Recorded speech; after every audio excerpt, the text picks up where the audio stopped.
De retour, partie 2, épisode 29 avec Whitney Miguel. Whitney Miguel, a.k.a. Oui, le monument vivant. Un monument du basket féminin. Et du basket tout court en vrai de vrai. Ouh, t'es même là directement. C'est parfait.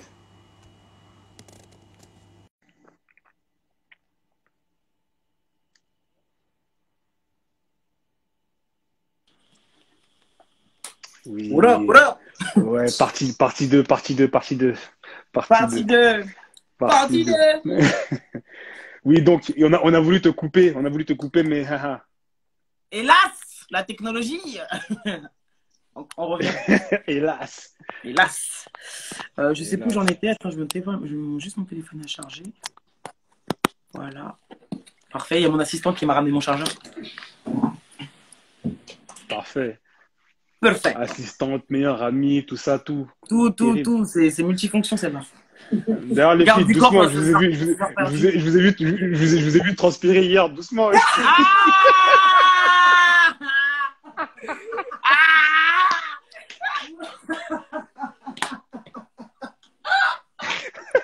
Des transpirations vraiment. Des darons de 30 piges, calmez-vous. Mais après le confinement, là, notre vie est devenue compliquée. Hein. Non, je vois ça. Là, on a été dépassé par les événements, c'était pas prévu. Voilà. Oh la vache. Pas moi. Non. Une dernière après-midi, on dirait, laisse tomber. Ah ouais, non, c'était pas du tout prévu, voilà. On était censé boire un petit verre et... Non, Voilà. chapeau à vous. Putain. Ah là là, ça manque cette vie-là, ça manque. Ouais, ça manque. Franchement, ça fait du bien. Ouais. Puis en plus, en vrai, ça fait depuis le 1er août, on est comme ça, travail. Mhm. Donc ça m'a fait du bien quand même un petit peu. Ah, oui, Voilà. tu m'étonnes. Parenthèse fermée, Glenn, dis donc. Bah, on t'a servi vite. On parle d'autre chose. Dis-moi, Ouais. après Rouen, t'es parti où en fait? J'ai oublié, moi. J'attends. Donc du coup, après Rouen, donc je te dis, j'étais bien dégoûté. Je voulais arrêter le basket à la base. Quand tu vas vers Bordeaux, genre après. Voilà. Ouais. Mais finalement, je vais à Bordeaux. Voilà, je vais à Bordeaux en National 2. Mhm. Ils avaient un projet de monter en N1, voilà. Et puis j'ai voulu aller dans une région que je connaissais pas du tout. Et Une belle région. très belle région, trop belle région que j'ai dû fuir. Pour ton bien. Pour mon bien et pour ma santé, je devais fuir. Voilà. Ok. Et ce qui est bien, c'est que ce que j'ai vécu là-bas, enfin, une expérience vraiment enrichissante parce que je suis sorti entre guillemets du monde professionnel, basket, Ouais. donc j'ai fait un peu une détox, mais j'ai travaillé aussi, pour de vrai. Ouais. J'ai travaillé chez Nike, donc je suis rentré dans le monde du travail et j'ai vu ce que c'était de C'était travailler quoi? pour De de vrai. travailler, vraiment, ouais, vraiment Ouais, travailler. ouais. Faire des Et heures, des trucs. voilà, faire des heures, avoir des collègues pour de vrai, parce que elle m'a mis trop bien Nike purée. Oh, Dylan. Oh, Dylan, fallait pas le dire. T'es le seul ici. Oui, effectivement, Dylan a profité de ma promotion employée. C'est lourd. Voilà. Oui, parce que ce jeune espoir de Et t'as Boulazac, Boulazac à l'époque. voilà. Donc il venait avec ses Air Force bien blanches au magasin, je me rappelle. Elle est où Whitney? Au niveau du Et, basket, alors, c'était comment? T'as retrouvé du plaisir alors, cette année en N2? et en fait, ouais, l'objectif, c'est aussi de retrouver du plaisir à jouer. Donc, en plus, c'était une équipe de N2 compétitive. L'objectif, c'était de faire les playoffs. La première année, on n'a pas fait les playoffs. La deuxième année, on a fait les playoffs, mais on n'est pas monté. Mais ouais, j'ai retrouvé du plaisir à jouer. Et en fait, la deuxième saison, je me suis dit, je peux pas. Nanana! Je me suis dit, je ne peux pas m'arrêter là-dessus. Je peux pas finir là-dessus. Ouais, trop tôt pour t'arrêter là. Trop Trop pour m'arrêter là. Et puis, j'ai envie de finir bien quand même, tu vois. Donc, je me suis dit, il faut que je me relance. Et pour me relancer, et pour avoir la chance de me relancer, après 2 ans en NF2, et repartir en NF1, parce que je vais pas griller les étapes, je vais pas me dire, allez, je retourne en Ligue 2 comme ça. Il me fallait soit un agent, soit des contacts. Et mon contact a été l'alias Sidibé. tout simplement. Clairement. Donc je parlais avec Lalia, je disais, ouais, franchement, j'ai repris, je jouer au basket et je pense que je vais me relancer. Et Lalia, en fait, le club de Sainte-Savine, c'est un club qui me veut depuis très longtemps, qui me voulait depuis très longtemps. Et je me suis dit, bon, bah, tu sais quoi, je vais signer à Sainte-Savine. Voilà. Donc j'ai signé à Sainte-Savine. Et en fait, mais avec pour objectif de faire une saison tranquille. Ouais. Sauf qu'on a fait une grosse saison. Non, Donc mais... le Covid nous a un peu coupé les... Ouais, mais David, d'abord, attends, pose doucement d'abord. Dis qu'il y avait qui dans l'équipe, parce que vraiment, cette équipe-là, c'est... Ouais. Comment ils ont réussi à monter tout ça d'abord déjà? Comment ils ont fait déjà? Alors, c'est terrible.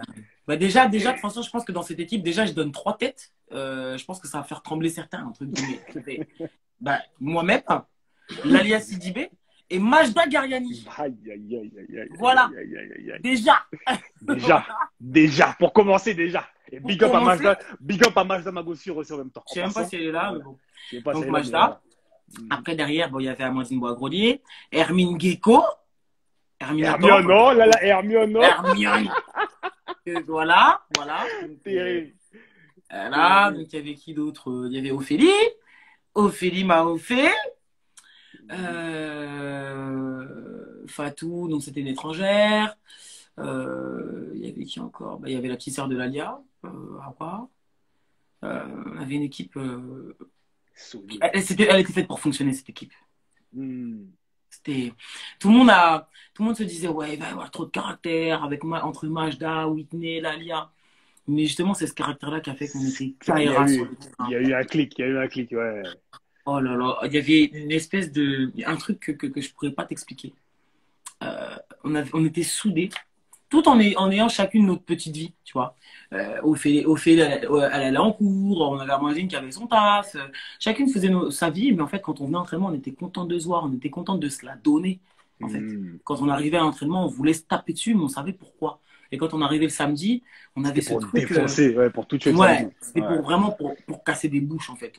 Nous, tout ce qu'on voulait, c'était jouer. Et c'était tellement Kaira, on avait le mental tellement Kaira que. Enfin, franchement, moi, jouer un match la saison dernière, ça me transcendait. Vraiment, je me disais, putain, j'ai envie de jouer avec cette équipe, j'ai envie de gagner, j'ai envie de. Waouh, ça m'a vraiment redonné. Les airs à fond, ouais, à 300%. En plus, tu joues avec Lalia. On avait cette motivation parce qu'on s'était dit, ouais, c'est nos dernières saisons et tout, on le fait bien parce qu'à la base, le but c'était que je reste là-bas. Ouais, franchement, grosse saison. Dommage que le Covid nous ait. Non, franchement, vous avez fait. Moi, je regardais d'un œil votre saison, franchement, c'était terrible. Hein, ça faisait peur carrément, ça faisait très peur. Ouais, mais surtout qu'au départ, on nous attendait pas, tu vois. On nous attendait pas et en fait, on a dû, entre guillemets, se faire respecter au fur et à mesure dans le championnat, tu vois. Ouais. Parce que Sainte-Savine, il faut savoir que la saison d'avant, c'était une équipe qui était 8e du classement. Donc en fait, quand ils font un recrutement, ils se disent ah ouais, ok, Sainte-Savine, elle fait un gros recrutement. Mais on se dit en gros, c'est trop la cité dans cette équipe, donc ça va pas le faire. Sauf qu'en fait, on avait un degré de sérieux, de professionnalisme et d'autodiscipline sur lequel personne ne nous attendait. Mais après, vous étiez tous à un âge aussi, tu vois. Ouais, déjà l'âge. Mature, tu vois, tous bien matures. On avait tout à peu près d'expérience, on a fait des carrières. T'as Lalia Majda qu'on joue en Ligue féminine. Moi, j'ai fait de la Ligue 2 principalement. Tu vois, on apporte ce truc-là, où on se disait les filles, et c'est un truc qu'on s'est dit, hein, c'était le mot d'ordre. Hein, il faut pas, entre guillemets, qu'on nous voit comme une équipe de sauvages. Faire mentir tout le monde, ouais. Faire mentir tout le monde. Faire mentir tout le monde, se dire, ouais, je sais pas quoi, on va être professionnel, on va être carré, on va montrer du beau basket, on va montrer de la bagarre, on va être respectueuse, et tout va bien se passer, vous allez voir. Et ça s'est très, très bien passé. Chapeau à vous pour cette saison d'ailleurs. Dommage que le Covid vous ait tué. Dommage, vraiment, dommage, vraiment. Oh, come on. Fatigue. Laisse ça. Now you have to learn French. Sorry. Yeah, that's French. She got game, you know. French, she got game. You heard? Donc, voilà. Mais d'ailleurs, pourquoi tu restes pas à Sainte-Savine d'ailleurs?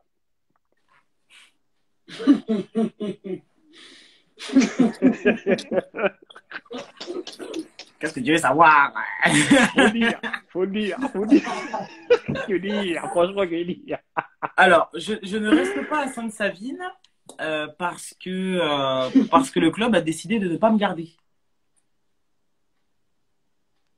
Vraiment, genre, vraiment? Oui, oui, complètement, vraiment. Ok.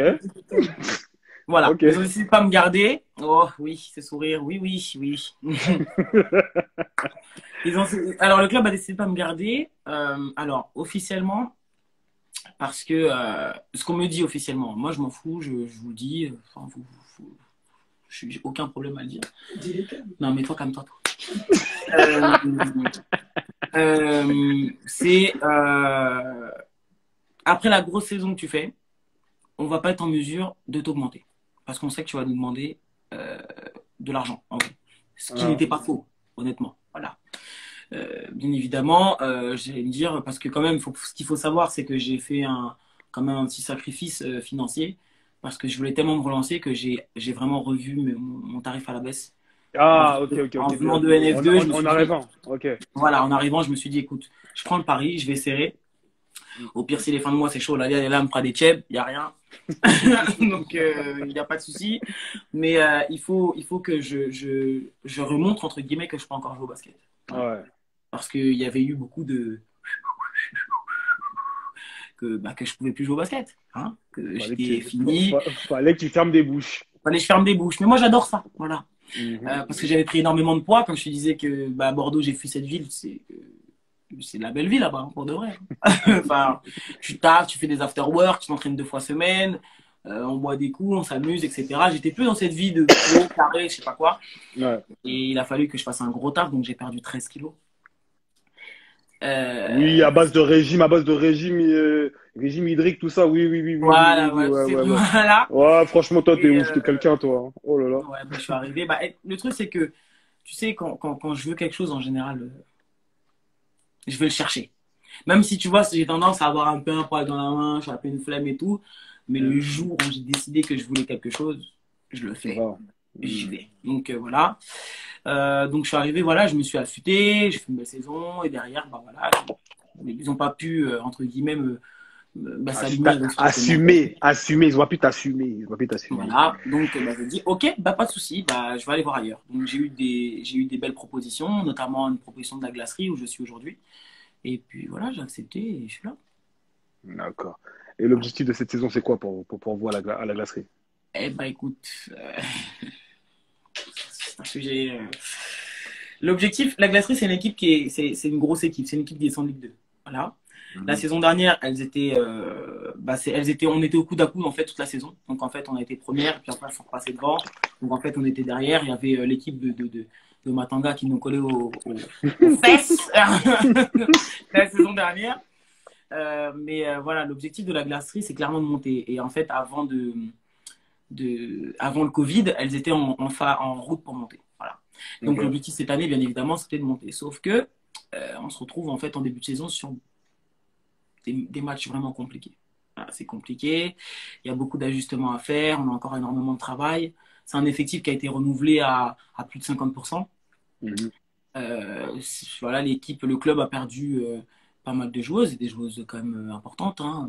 Voilà, des joueuses comme Fabienne Constant, par exemple, une grosse joueuse. Et du coup, y a du taf parce que du coup, maintenant, on a une équipe qui est beaucoup plus jeune, avec un petit peu moins d'expérience. Et puis, c'est compliqué. Voilà, on perd des matchs. Et puis, le truc, c'est qu'on perd pas bien en plus. On perd pas bien.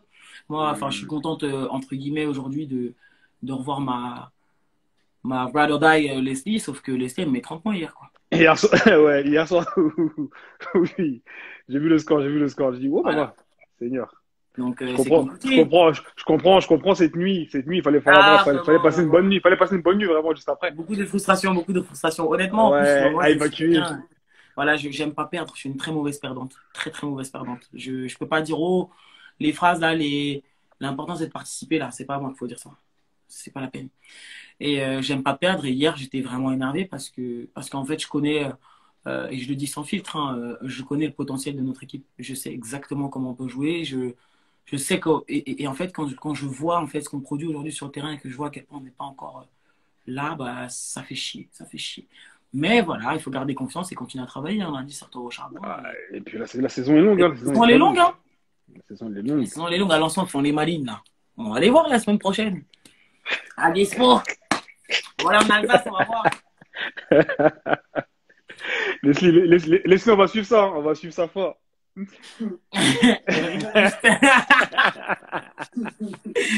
Voilà. Donc, oui, bon, cette année, voilà, la Glacerie, c'est un club qui a beaucoup d'ambition. Et c'est carré. C'est un club qui est hyper professionnel pour de la Nationale 1. Honnêtement, ils ont gardé le fonctionnement de leur Ligue 2. Voilà. Mais c'est le club qui est aujourd'hui, à l'heure actuelle, je pense que je peux le dire, hein, c'est le club qui est le plus professionnel sur un niveau NF1, quoi. On a absolument tout à disposition. On a 2 kinés, on est vraiment, ils nous mettent dans les meilleures conditions. Les conditions sont parfaites. Voilà, tout est nickel. Franchement, tout est nickel. Donc, voilà, c'est pour ça que c'est d'autant plus compliqué quand tu perds des matchs comme ça le samedi. Tu te dis, enfin, moi, en tant que personne, enfin, en tant que joueur, je me dis, attends, mais regarde dans quelles conditions on est aujourd'hui, quoi. Tu vois, on peut pas rêver mieux. Aujourd'hui, on dit, il y a toujours mieux ailleurs. C'est vrai. Il y a peut-être toujours des petites choses où tu te dis, ouais, ben là, bon. Mais franchement, à la Glacerie, il faut le dire, contrairement à, par exemple, à Sainte-Savine, qui est un club beaucoup moins construit, entre guillemets, hein, par rapport à ça, hein, parce que, bah, ils n'étaient pas forcément prêts à avoir une équipe costaud comme ça. La Glacerie, ils sont prêts. En fait, la Glacerie, c'est un club qui est prêt. Il est prêt. En termes de communication, voilà, vous me suivez sur les réseaux sociaux, vous voyez que c'est. Si vous recommencez à voir des photos de moi en tant que basketteuse, c'est parce qu'on a du contenu. La communication, elle est carrée, tout est propre, on a les noms dans le maillot. On est vraiment en NF1, on a les noms sur le maillot, quoi. Enfin, c'est pas toutes les équipes de NF1 qui sont comme ça. Donc au final, c'est chiant le samedi d'arriver et de perdre comme ça, tu vois. Tu te dis, c'est pas possible. Elle tenait à te le rappeler, tu t'es fait laver hier soir, mais tranquille. C'est pas grave, je la calcule pas. C'est qu'un match. Voilà. Il y a un match retour. Comme tu as dit, il y a un match retour. Oui, il y a un match retour, laisse-la. Voilà. Donc, oui, ouais, aujourd'hui, l'objectif, c'est de monter, mais je pense qu'aujourd'hui, on a beaucoup de travail. Donc, je pense que déjà, l'objectif, c'est de gagner des matchs et les prendre match par match. Voilà. Prendre match par match et voir ce que ça donne et progresser et corriger. Et puis, on va voir où ça nous mène, tu vois. Et puis, si ça nous mène vers l'objectif, tant mieux. Déjà, les playoffs. Si c'est pas le cas, c'est pas grave. La vie est continue et puis la saison prochaine, on reviendra encore plus costaud parce que j'ai signé 2 ans là-bas. Voilà. Donc, si c'est pas cette année, c'est l'année prochaine. Bon, match d'aide dans la maison. Oh là là, match d'aide, on a parlé de toi. Elle a loupé son heure de gloire, c'est bon.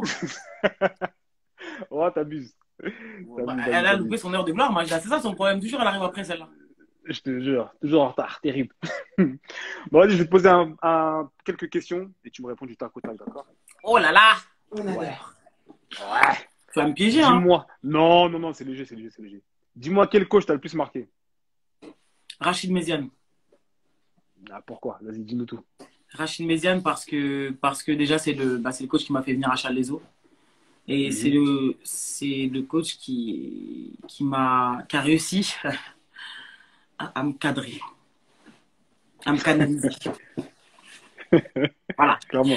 C'est un coach qui a su quel mot utiliser pour me parler, pour me motiver. Il me faisait des trucs de fou. J'ai vraiment beaucoup respecté ce coach parce que c'est le seul coach dont j'ai eu peur. Clairement. Ouais, j'avais peur de lui. Rachid, j'avais peur de lui. C'était me dire, oh, si je fais ça, Rachid, il va m'engueuler, quoi. Rachid, il va me... Ouais. C'était, tu vois, en plus, tu connais, moi, je suis quelqu'un, voilà, je dis des gros mots, bon, ouais. On n'est pas dans le 9-4 ici. Tu fais 20 pompes. À chaque fois que tu dis un gros mot, tu pompes. Mais en fait, il m'a un peu... C'était des grands coups de pression. Et tu vois, il m'a fait comprendre. Un jour, il m'a assis dans son bureau, il m'a dit si tu veux jouer à haut niveau, il faut que tu changes ça. C'est lui qui m'a donné mon shoot, c'est lui qui m'a donné mes mains, c'est lui qui m'a donné tout ça. Parce qu'il me faisait bosser, il me faisait bosser comme personne ne m'a fait bosser, honnêtement. Voilà.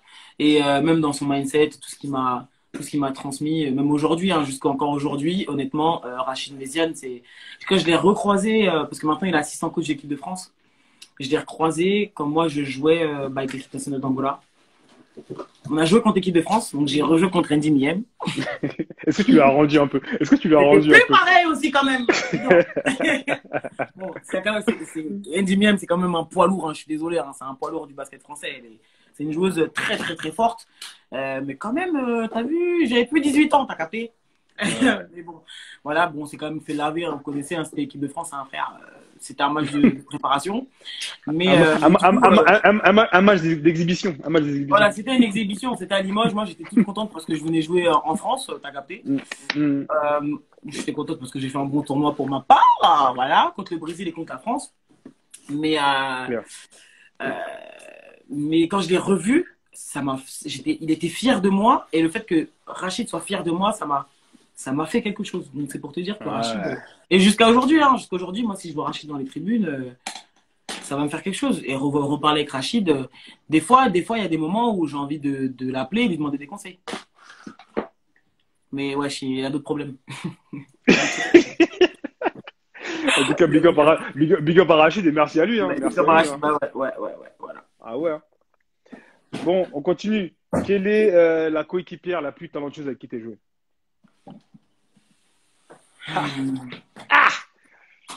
Ça sert à rien de froncer tes sourcils, c'est pas toi. Mais point-toi.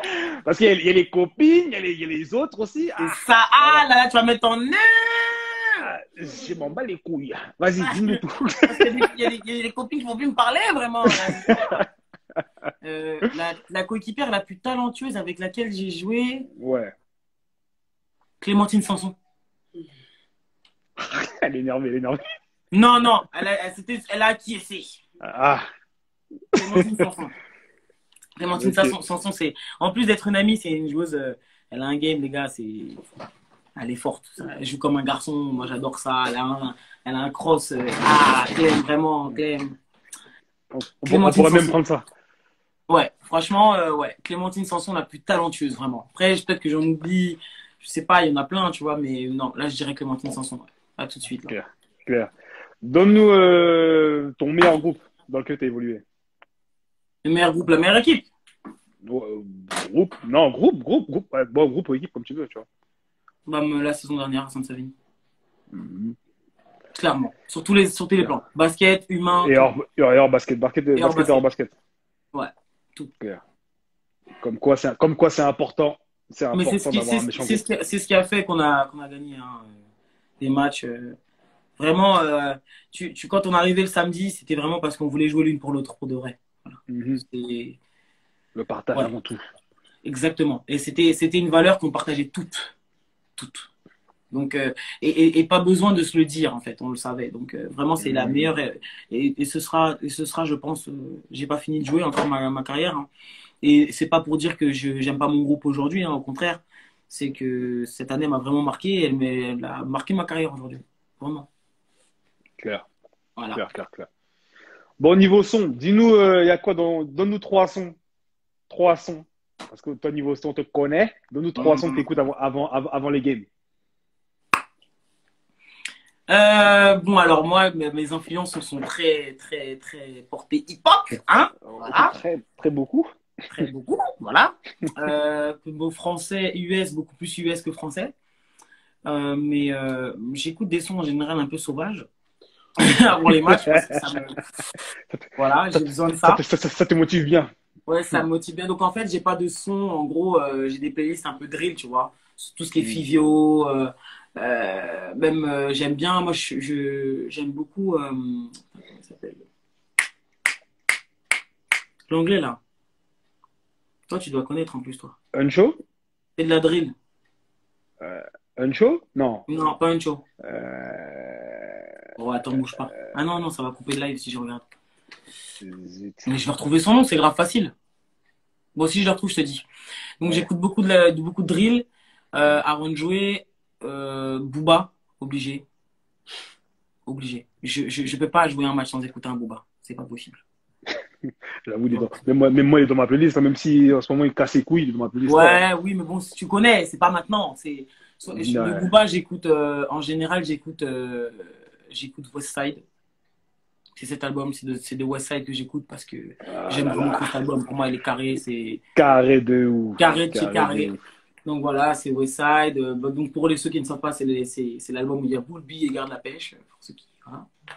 Connaissent un peu. Voilà, pour ceux qui savent pas. Donc voilà, et j'écoute de la musique de chez moi. Qui ça?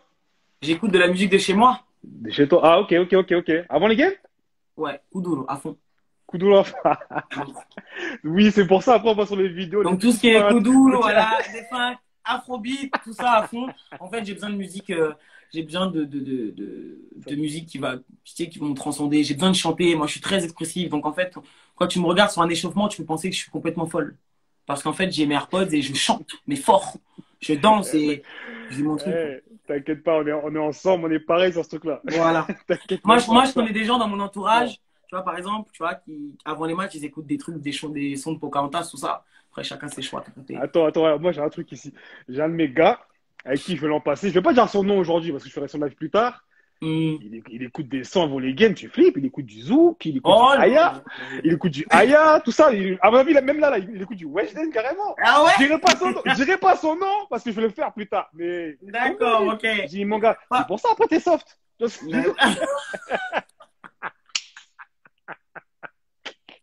En plus, Weshden, elle me fait trop mal à la tête, cette fille. Aïe, aïe, aïe. Non, c'est terrible. Non, mais après, c'est propre à chacun, tu vois. Tu t'écoutes ce qui te fait du bien, tu vois. Moi, j'ai besoin d'agressivité parce que, en fait, sur le terrain, c'est ce que je veux mettre, de l'agressivité. Après, c'est ton game, Voilà, c'est mon game, c'est ça. J'ai besoin de ça. En plus, voilà. Ça, j'ai longtemps eu ce problème-là. Ça dépend. Maintenant, les coachs sont beaucoup plus ouverts, tu sais, avec le fait d'avoir de la musique, des AirPods et tout, avant les échauffements. Avant, ça voulait dire tu fais la carry, quoi. Oh, tu fais la carry. Il faut la carry. Fatigant, ça aussi, cette mentalité, vraiment, voilà. Bon, bref. Et j'ai eu longtemps eu ce problème parce que, du coup, quand on faisait les playlists, bah, moi, pendant les échauffements, je chantais, quoi. Je chantais. Et c'était, oui, t'es pas concentré, alors que c'est comme ça. Tu te mets dans ta bulle à toi, tu vois. C'est comme ça que je me mets dans ma bulle. Et c'était pas concentré, voilà. Et ça m'a coûté des entrées dans le 5, ça m'a coûté des matchs, parce que, voilà, Whitney n'est pas concentrée, parce qu'en gros, elle se disperse avec la musique, etc. Alors que c'est le meilleur moyen de me concentrer. Si on me voit comme ça, en train d'écouter ma musique, en train de chanter, etc., c'est que je suis vraiment en train de me mettre dans ma bulle et de me concentrer. C'est que t'es bien, t'es dans ta bulle, t'es bien, tu te prépares pour le game. C'est pas de l'amusement. C'est ça. Ils ont du mal avec ça. Big up à l'ours, big up à Younes, mon gars sûr. What's up, Younes? What's up? Bon, plus sérieusement, donne-nous ta source d'inspiration au niveau basket et en dehors du basket, s'il te plaît. Source d'inspiration basket, je sais pas pourquoi je fais genre j'hésite, Carmelo. Moi... De ouf, je sais même pas pourquoi t'hésites. Mais tu connais un peu de suspense? Les blés. Mélo tous les jours, hein. Mélo, stay Mélo à fond. D'ailleurs, il y a quelqu'un qui m'a sorti un stay Willow. C'est pas mal ça. D'ailleurs, j'ai vu que t'as numéro 0 maintenant en plus, carrément. Ouais. Carrément. Non, Whitney, toi, vraiment, Mélo, c'est trop.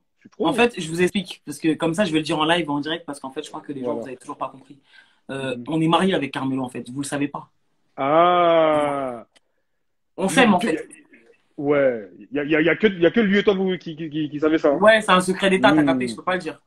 Enfin, là, je le dis en live, mais bon, c'est bon. Là, tu l'as dit pour nous. Là, c'est pour pratiquer. Ouais, là, comme c'est sans tabou, t'as vu, vas-y, je vous le dis. Ouais. Merci, Whitney. Merci, Whitney. Non, vraiment, c'est une inspiration pour moi. Pourquoi? Parce qu'en fait, quand j'ai commencé à regarder la NBA, c'est le joueur qui m'a le plus marqué. Et tu vois, même si je vois un énorme respect à Kobe, parce que c'est Kobe, désolé, c'est Kobe. Il y a eu, voilà, moi, j'ai commencé à regarder la NBA vraiment tard. Hein, et c'est Carmelo qui m'a... J'ai tout de suite adoré son jeu. En plus, il avait... il avait ce flow un peu. En plus, il était à l'époque où il était à Denver avec Iverson. Le flow qui dégageait. Non, c'était trop. Non, c'était trop. Et tu sais que les gens, ils dorment sur ce mélo-là. Les gens, ils dorment sur ce mélo-là. Les gens, ils pensent Mélo à New York. Mais Mélo, d'abord, c'est. Mélo, c'est d'abord au Denver. Et vas-y, c'est pas grave. De toute façon, moi, j'ai fini de m'expliquer avec ça, c'est fini. Laisse. Ils peuvent pas comprendre. Laisse-les. C'est pas grave. Donc voilà, et Carmelo, vraie source d'inspiration dans le basket. En plus, franchement, ça me fait rire parce que les gens se disent, mais vas-y, elle croit trop que Mélo, en gros, c'est quelqu'un de sa famille, comment elle le défend, je sais pas quoi. Mais il y a des aspects, en fait, que les gens oublient beaucoup. C'est que, en fait, tous les Mélo ou tout autre joueur, hein, NBA, ça reste que des êtres humains, en fait, comme nous. Ouais. Et ils peuvent traverser des moments compliqués. Tu vois ce que je veux dire? C'est clair. Demain, tu peux te faire couper d'un club. Demain, tu peux avoir des galères. Demain, tu peux avoir des galères dans le perso qui font que tu es nul sur le terrain, tu es claqué. Il y a plein de trucs. Tu vois, et c'est pour ça quand je commence à le défendre, là, c'est bon comme toi, crois pas. Il te paye, Mélo, pour que tu le défendes comme ça. Non, mais c'est surtout que, enfin, on a tous, nous, en tant que sportifs, vécu des périodes noires. Grave. Et on pense que eux, c'est pas pareil. Mais on pense que c'est pas pire. pareil, mais c'est la même chose. Même Bien pire. évidemment, ils gagnent plus d'argent, etc. Mais les gars, enfin, le Carmelo, là, que vous voyez, là, le LeBron, que vous voyez, là, enfin, aussi, ils ont des périodes bizarres. Là, vous croyez qu'il cogite pas avant ce soir, là, LeBron, non? Il se dit pas, c'est chaud sur moi, là? C'est chaud sur lui ce soir. C'est chaud sur lui ce soir, c'est chaud sur lui, hein, donc, tu vois. Donc, il y a plein de trucs. Enfin, faut comprendre que les sportifs de haut niveau, ça reste des êtres humains et ils peuvent avoir aussi, bah, voilà, des périodes sombres, en fait, dans leur carrière. Et voilà, les gens, ils aiment pas, tu vois. C'est facile de critiquer, de parler mais quand ça vous est jamais arrivé ou quand vous n'êtes pas vraiment sportif de haut niveau, vous n'avez pas vécu ce genre de choses, vous pouvez pas comprendre. De ouf. Clairement. Voilà. Donne-nous ton inspiration en dehors du terrain. S'il te plaît. Bah, je crois que c'est Carmelo, non, je rigole. Non, mon inspiration en dehors du terrain, avant, honnêtement, c'était Oprah Winfrey, mais ça a changé. Michelle Obama. Grande dame. Ah, oui. Grande dame. Beaucoup de charisme. Beaucoup de charisme. Une prestance vraiment j'admire vraiment ce qu'elle dégage, la femme que c'est, son discours. Parce que c'est une femme noire, puissante, influente, et puis elle aussi, hein, c'est comme nous, hein, elle vient de la Hesse. Elle vient de la Hesse, donc, et elle a gravi les échelons petit à petit. Et pour moi, c'est le modèle de réussite en fait de la femme noire à l'heure actuelle. Clairement. Donc, Clairement. Ouais. Clairement. Bon, donne-nous. Est-ce que tu veux donner un message à la jeunesse et à tous ceux qui nous regardent aujourd'hui? Suivez-moi sur Instagram. Mais ça, j'allais le faire après, ça. Ça, j'allais le faire après. Toi, t'es relou. Allez, la follow sur toutes ces pages. Ah, je suis mort. Non, plus sérieusement. Le premier conseil que je donnerais en fait à la jeunesse, entre guillemets, qui prétend devenir professionnel, d'accord, c'est déjà de choisir un bon agent. Parce que vous allez forcément rentrer dans une phase où vous allez devoir dealer avec des agents. Si vous faites le choix de ne pas dealer avec des agents, tant mieux. Vous gérez avec vos parents, etc. Ok. Mais si vous êtes tout seul et que vous devez choisir votre agent, choisissez bien votre agent. Choisissez un agent qui veut défendre vos intérêts à vous et qui ne pense pas juste à vous placer pour que son portefeuille soit vide, rempli, avoir sa com, etc. Non, choisissez un bon agent, déjà de 1. De 2, prenez conscience de votre valeur en tant que joueur et joueuse de basket. C'est-à-dire que oui, on est un peu des codes barres. Voilà, on a un code barre dans la nuque, on est des joueurs, etc. Mais n'oubliez pas qu'en tant que joueur et joueuse de basket, vous avez des droits. On doit vous respecter déjà en tant que joueur, vous mouillez le maillot. Il y a un effort, c'est un effort au quotidien que vous donnez pour votre club, etc. Donc, vous avez des droits.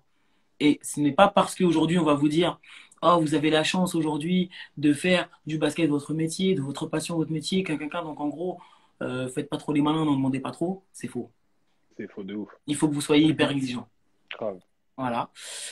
Troisième conseil, faites attention à votre hygiène de vie. L'hygiène de vie, les gars. La mala, c'est bien beau, mais la mala, c'est bien beau. Mais voilà, mais c'est bien de bosser. Il faut bien évidemment qu'il faut une balance. Voilà, parce qu'on ne peut pas aussi être comme ça. Les plus grands, ils sont dans des malas aussi. On sait très bien comment ça se passe. Sauf que il faut être conscient que l'hygiène de vie, en fait, c'est ce qui fera. C'est une des clés de la réussite. C'est simple. C'est simple. Moi, je l'ai vu, j'ai expérimenté. Et de la longévité aussi. Hein. Et de la longévité. Je l'ai expérimenté. Voilà, je sais ce que c'est d'avoir une hygiène de vie vraiment dégueulasse. Je sais ce que le fait de ne pas avoir une super hygiène de vie m'a coûté. Voilà, dans ma carrière aussi, parce que je pense que j'aurais pu faire mieux. Donc, il faut en prendre conscience. Et aujourd'hui, maintenant, on est beaucoup plus informé qu'avant. Avec Insta, on peut avoir maintenant, il y a des coachs de ci, coach de ça, coach de ci, coach de ça. Ça pousse dans tous les sens. Donc, en fait, on a l'information. Tout est accessible maintenant. Tout est accessible. Tout est accessible. Donc, il faut faire le nécessaire. Et le pire, c'est que maintenant, on le sait. Bien manger, faire attention à ce qu'on fait. Voilà, les étirements, la kiné, prendre soin de son corps, tout simplement. On sait que c'est la clé. C'est la clé, en plus du travail, quoi. Voilà. Dernier conseil, ouais, suivez-moi sur Insta, vous savez, c'est quoi. Suivez-la sur Insta fort. Suivez-la sur Insta. Et Call me, oui. partagez, likez, je connais. Ouais, fort. Fort, fort, fort, fort, fort. En tout cas, Maros, c'était un plaisir de t'avoir là. Depuis, on en parle. Depuis, je t'avais dit que j'allais se faire. Depuis. Ouais. Mais t'as vu, pendant le début. confinement, j'étais occupé, t'as vu, je faisais des vidéos, tout ça. Tu faisais trop de vidéos, t'as vu, je voulais pas trop te déranger, t'as vu? Non. Non, en tout cas, merci à toi d'avoir partagé avec moi. On t'a dit conseil, pas coaching. Mais je suis coach, Chiz. J'ai pas le choix. Je vais faire que ça. Cette femme a trop de choses à dire, trop de choses à partager. Ouais. Voilà. Continue comme ça, en tout cas. Continue comme ça. On te suit. Moi, je te suis fortement. Tu le sais déjà. Voilà. Tu le sais déjà et c'était que du plaisir. Oui, comme ça. Et puis, on était accordés, les gars, mais c'était pas fait exprès. Ouais, mais trop mignon. C'est pas, on est ouais, pas trop mignon. Non, on est trop même. On est trop même.